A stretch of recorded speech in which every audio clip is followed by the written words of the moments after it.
তোৰ যেনেকৈ কঁঠাল খাবলৈ ভয় আঠা লাগে বুলি ঠিক সেইদৰে মোৰ তই গোৱা নাগাৰ নামবোৰ শুনিবলৈ ভয় হয় অসমীয়া সংস্কৃতিবোৰ বিকৃতকৰণ কৰাৰ উপাধিটো পাওঁ বুলি अबे साले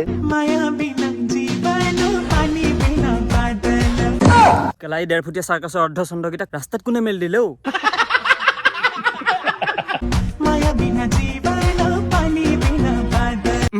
নাচ নাচাকিয়া হেঁতৰ বোলো বুটি বুটি বুটি তহঁত দুটা চোন কেলা বহুত বেছিয়ে ছুটি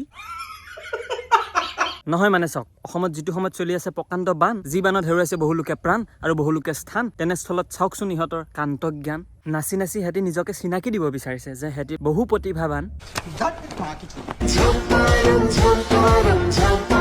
আবে ভৰৱে লোক এখন সমাজত জীয়াই থাকিলে কিছুমান ছ'চিয়েল ৰেছপনচিবিলিটিও থাকিব লাগে আৰু কেতিয়া ক'ত কোনটো সময়ত কি কৰিব লাগে এটলিষ্ট সেইখিনিও জানিব লাগে ছ'চিয়েল ইনফ্লুৱেঞ্চাৰৰ মতলবটোৱে হৈছে যে সমাজখনক ইনফ্লুৱেঞ্চ কৰা অনুপ্ৰাণিত কৰা এটা ভাল দিশত এটা ভাল কামত কিন্তু তই কি কৰিছ ডান্স পেন কেলৰি